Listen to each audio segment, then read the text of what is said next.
All right, welcome back to Genius. So in this class, let's talk about transistors. Okay, we have started a new chapter, and this time around we'll be having a look at what the computer is made up of, like mostly the anatomy of the computer. We'll be looking at the different parts of the computer, what they do, and how they do what they do. So basically, transistors are the smallest unit of the computer system, just like we have the cell. All right. The cell is the smallest unit of the body system. So transistors are the smallest unit. If you break the computer down to the smallest unit, this is what you will get. So what is a transistor? A transistor is a semiconductor device used to amplify or switch electronic signals and electrical power. All right. So basically, the semiconductor is just something that conducts electricity. You understand? I'm not going to be talking about the electrical part of it. Okay. So basically, we are not doing physics or all those things, but of course, we all know what semiconductor is. It's something that can conduct electricity, allow electricity to pass through it, something like wire, copper wire, and stuff like that. Okay. So remember that the computer is an electronic device.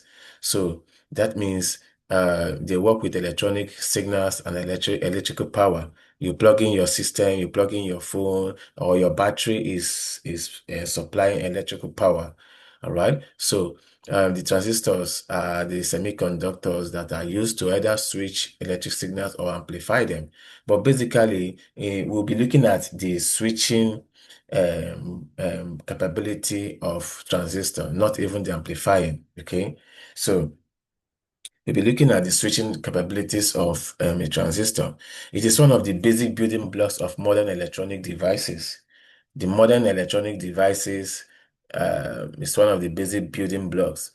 There's no way a computer can do without a transistor. And if you want to understand the computer very well, understand how it is built and everything it is made up of, you need to understand the transistor. Okay, so transistors, like we mentioned in our first chapter, even in the first few classes that we had, we made you understand that when a transistor has current, all right, when it has current, so it is actually going to store the state of it is one. And when it does not have current or voltage, in this case, voltage, all right, the current stage is actually zero. Okay, so transistor as a switch, that's what we'll be looking at. There are two basic uses of a transistor. Can be used as a switch and it can also be used as an amplifier. But we're not interested in that. We'll be looking at the transistor as a switch. Okay. Now, let me show you something. You know, this is a switch. Remember, if you look at your any switch on the wall of your building, wherever you are right now, if you look at any of the switches, okay, look at any of the switches. Now, this is how the switch work. All right. Now, electricity is flowing because that switch is actually connected to electricity. You see the wires connected. So, what electricity will flow through the semiconductor to the wires. All right. Then there will be a switch here. This is where you now switch. If you switch on or off the lamp, let's say now your bulb, all right, okay, your bulb, if you switch on or off, all right, the lamp would be on, all right. But if you switch it off, the lamp will be off. So this is the switch that you use to control it, to control the electric flow. If you allow electricity to flow from here to the lamp, all right, the lamp will be on. But if you prevent this electricity from going to the lamp will be off. So this is what we call a switch here. So if I can bring this one down, all right. If I switch it, if I switch that switch, now if I switch it on, that means I am bringing this arrow here down to touch this one. So there will be a closed circuit. That's what we call it. They say it's a closed circuit. If you allow electricity to pass through, so there will be if you switch this thing on, there will be a closed circuit. So this is a circuit, electric circuit. So if you close it, electricity will flow to the lamp. But if you open it, now it is open, all right? So electricity will not flow. So if you open it, electricity will not flow. But if you close it, electricity will flow. So in that your switch, if you switch it on, electricity will flow. If you switch it off, electricity will not flow. So this is basically what a switch looks like. All right. Looking at the switch that you have on your walls, okay, this is what the electricity, the electric, the switch looks like. Okay. So in digital electronics, all right, the logic zero, which means low voltage at base or gate of the transistor, means off. Now I'm going to show you the transistor. All right, you see this gate or the base. All right, you're going to say what it means. All right. So now, if there is a logic one, which means high voltage, if you pass in high voltage to it, there's don't worry, we'll take a look at the transistor. The transistor is made up of the gate, the source, and the drain. Okay. So now, if you pass in, the gate is where it gets it is the so you supply voltage through the gate. So if you supply high voltage through the gate, that means the transistor will be on, which is the logic one. But if you pass in low voltage, that's the logic zero, the transistor will be off. So this is what we use to switch on or off. Okay, we use to switch on this transistor, now if transistor is acting as a switch now, all right, if you pass in high voltage to the gate, the transistor will be on. So it will act as if it has switched it. So if you want to switch this transistor now, if you want to switch it on, you pass in high voltage or you pass in the logic one. All right. If you want to switch it off, you pass in low voltage or you pass in the logic zero. So the transistor will be off. So I'm going to show you more about this transistor or the structure, okay, in a diagram. So it is used in logic gates, microcontrollers, and power electronics. Now, logic gates, we'll be talking about logic gates in the next sessions. Okay, so logic gates are basically the main devices that actually perform all the operations in the computer. All right, your microprocessor, your CPU, your memories, your memory locations, your computer memory are actually made up of this logic gates. So we'll be after we understand transistors, we'll look at logic gates because logic gates are made up of transistors. You put one or two transistors together to get a logic gate. Excuse me. So that's why we are considering transistor. But let us understand as much as we can. Now, you don't need to understand everything about this transistor, all right? Remember when we talked about abstraction. So we are not going deep. We are not going into lower abstraction of this transistor. We are just trying to understand, have an overview of it, okay, to help you to understand the more things we are going to be discussing. So try as much as possible to get what you can get. And in case you don't understand something, put it down, write it down, and post it in the WhatsApp group so that we can actually answer your questions or even make a live class for it. Okay. So, why was a transistor for newbies or in tech or for programmers? Why should these people understand what a transistor is? So, a transistor is like a smart gate that controls how much electricity flows through a circuit. All right. Transistor is what we use to switch on or switch off the electric flow through a circuit. It can either block the current, which is switching it off, or it can allow the current, which is switching it on. Okay, so the transistor is like the switch. I've shown you the switch that you have on your walls. So the transistor is like the same switch we use inside the computer. So it can switch it off, or it can switch it on. It can block the current, which will make it to go off. It can allow the current, which will make it to be on. And if you pass in high voltage, it will be on. If you pass in low voltage to the gate, it will be off. All right. So it's just like an if statement in a code for those people who know how to write code. So if you have an if statement, if the voltage is high, all right, if the voltage that we are passing to the gate is high, it to allow current, which means there will be current flow. If the voltage is low, that means it will not allow current flow. Okay, so the transistor works in the same way. It checks a condition. The condition that it is checking is it's checking whether the voltage is low or is high. Do you understand? The transistor is checking whether, oh, at the gate of this. Okay, let me even show you what I mean by gate. Okay, so I'll come back to discuss more about this, the two types of transistors I'm about to show you now. But now, this is what we mean by the gate. All right. So this is a transistor. This is also another type of transistor. We have two types of transistors here. So now this is the gate. If you pass in high voltage, that means there will be current flow. If you pass in low voltage, there will be no current flow. Do you understand? All right. So you actually use the voltage, the size of the voltage to actually determine if there will be an electric flow, or there will not be an electric flow. So now I'll come back to this later. So, but this is what I mean by gate. All right, this is the structure of a transistor. This is the gate, this is the source, and this is the drain. We'll come back to that later. Okay. So why should a programmer or somebody who's coming into tech care about this? You should care because every processor, every memory chip, every digital circuit is built using millions to billions of transistors. It's like now you're studying the anatomy of the body, you want to understand how the body works, and you don't want to study the cell, which is the building block. So everything, the memory, the processor, that's your CPU, your arithmetic and logic unit, everything in the computer, everything. All right, all the electronic devices inside the computer, they are all made up of transistors. So we need to understand transistors, what they do and how they do what they do. So for example, a logic gate like the and or not, they are built with transistors. So like I said, logic gates, will be discussing about them in the next sessions. Okay. So when you write a code, like this is a code, this is maybe, let's say, JavaScript code. If A and B do something. So these things are really done by the transistor, basically. All right. If A and B, this is going to be a condition. It's either true. This condition would either be true or false. This condition can be either low voltage or high voltage.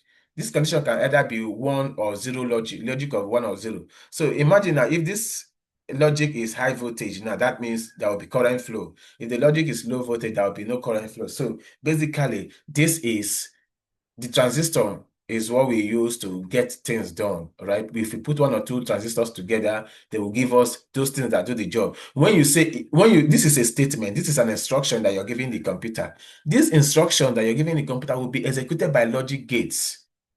Do you understand? They will be executed by basically the logic gates. So these logic gates are made up of the transistors, and we need to understand how these transistors work. So when we start talking about logic gates in the next sessions, you're going to understand how all these things, how the logic gates are being put together and how they actually operate. So you need to understand the transistors. So that logic is literally physically made using transistors. So this logic you're seeing here, they're actually made possible, or they work because of the transistors.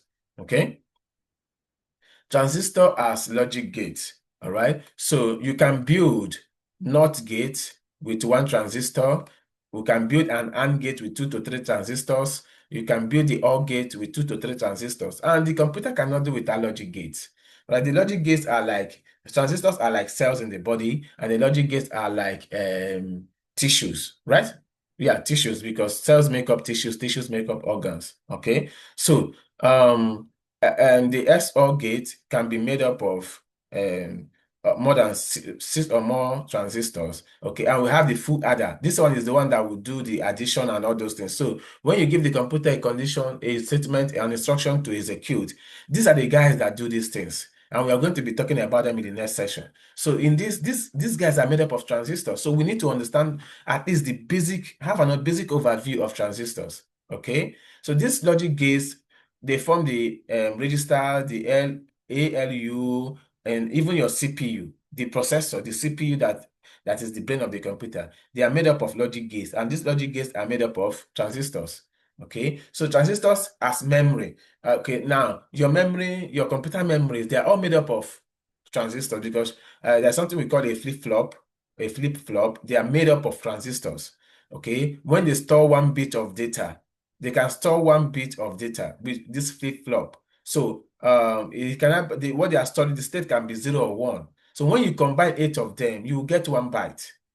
All right. When you combine 8 of these flip-flop or even these transistors, you get 1 byte. So millions of them will give us the RAM, the cache, and the registers. So now this, let's say we'll talk about flip-flop in the coming sessions. But this flip-flop, They are either one of them, one flip-flop will store either 1 or 0. So that they are storing 1 bit. So if you want to have 8 bits, you will use 8 flip-flop. Okay. Now, yeah, and if you want to have millions of them, that you have millions of flip-flop, that means you're having millions of transistors because these flip-flop are made up of transistors. So when you in your code, when you write a code and you say let's count equals to 42, this 42 will be stored in memory. Do you understand?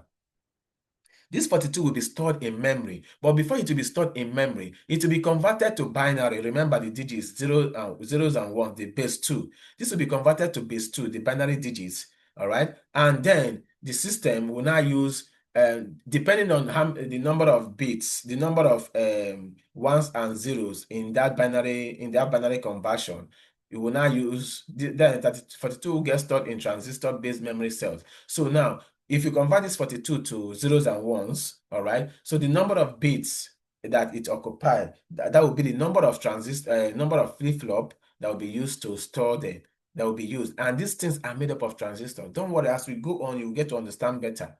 All right, you can't do without transistors. So we have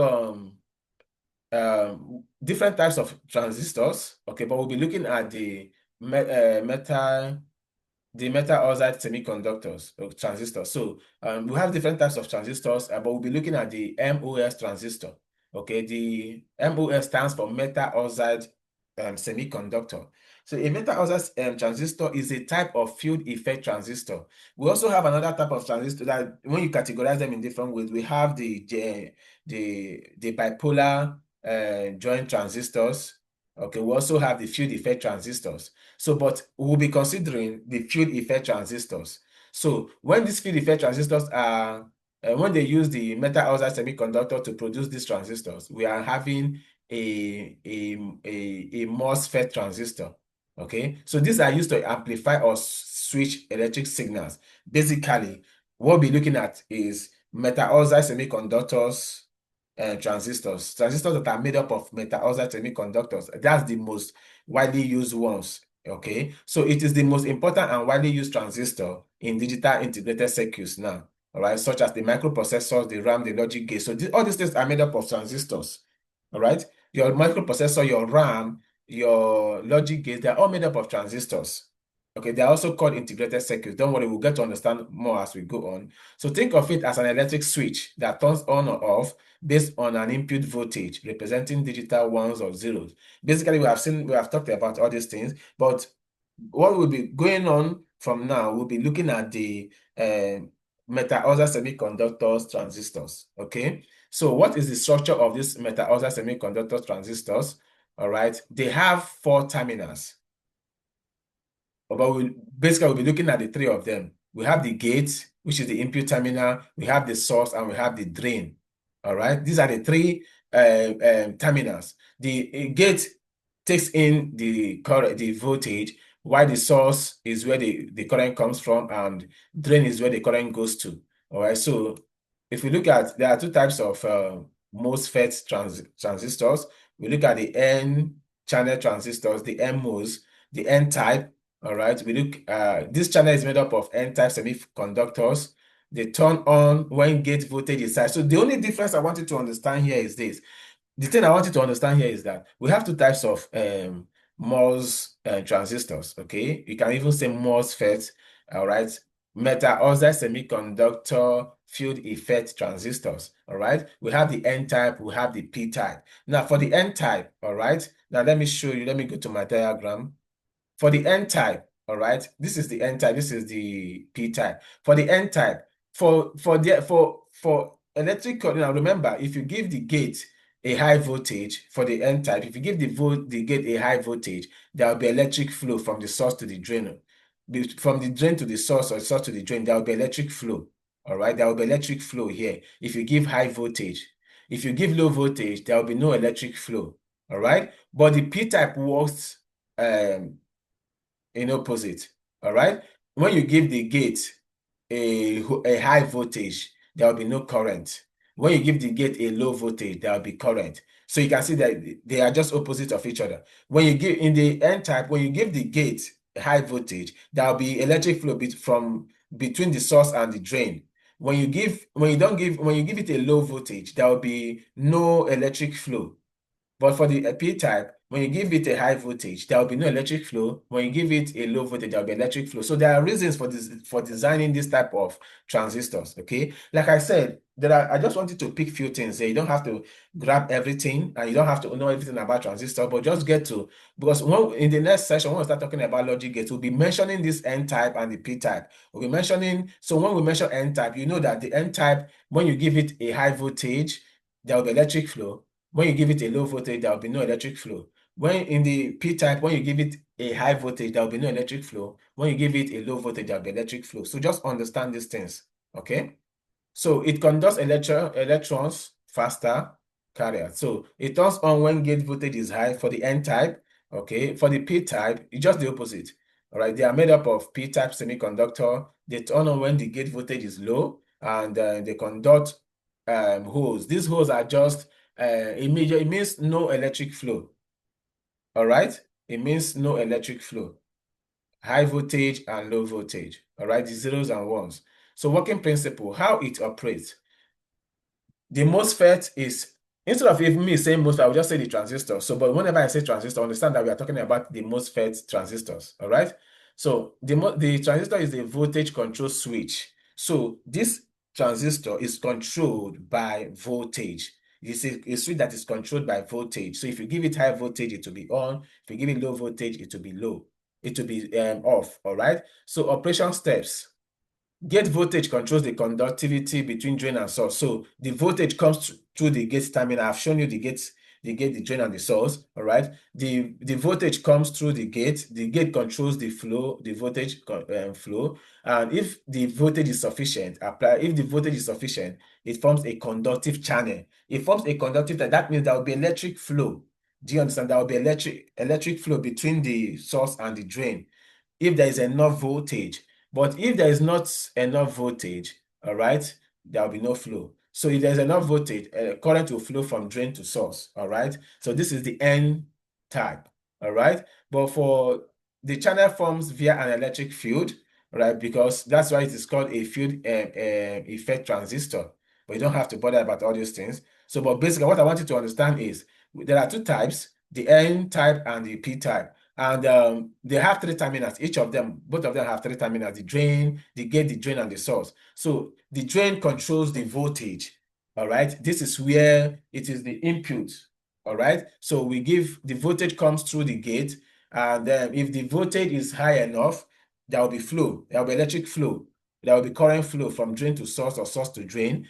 And if the voltage is low, there will be no flow. That this is for the N type, but for the P type, it's just the opposite, like you already know, okay? So when a voltage is applied to the gate, it creates an electric field across an insulating layer. So you see that switch. So when you, just like the switch in your on your wall, all right, if you give the transistor a voltage to the gate, there will be electric flow. So this field opens or closes a channel between the source and the drain. Just like that switch I told you, all right? If electricity is flowing, all right, if you switch, we manually do the switching here, all right? On your wall, you actually do manual. If you want to switch on the socket, you switch it on. If you want to switch it off, you switch it off. So if you switch it on, there will be current flow. If you switch it off, there will be no current flow. But this time around, the transistors we use in the computer.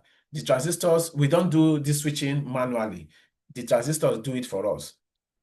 Okay. So the gate draws almost no current, making field effects very powerful, efficient. Very powerful, efficient. Okay, so like I said, let us not think too much about this. I've just told you the few things I want you to get. So think of the FET like a voltage controlled faucet. Voltage at the gate opens the flow of electrons from source to drain. You see, so this is what I just want you to get. Voltage at the gate opens the flow of electrons. So if you want to switch, normally we do our switching manually, but for the computer, we do it using this transistor. So if you want to open up the transistor, if you want to switch on the transistor or switch on the electric circuit, the electric circuit of the computer, we just have to pass in a high voltage to the gate. And when you pass in a high voltage to the gate, it will open the flow of electrons from source to drain, and there will be electric flow. All right. So in digital logic circuits, transistors act as switches. You already know this. On, that means it is conducting. When the switch is on, it is conducting. That means it has a logic of 1. It has the state of 1. So zeros and ones. So when the circuit is on, when you switch it on, that means it's conducting electricity, or it's conducting electric flow or electrons. And once it is doing that, that means it is on, and we would represent the state as 1, the binary 1, the binary digit 1. But when it is not conducting, that means it is off, and then the state of that transistor is the state of that transistor is binary 0 or logic 0. So what are the applications of transistors? In digital circuits, logic gates, you can't do without it. Microprocessors, your RAM, your ROM, all these things. So you can see that the transistors are powerful. And I just want you to understand just very few things.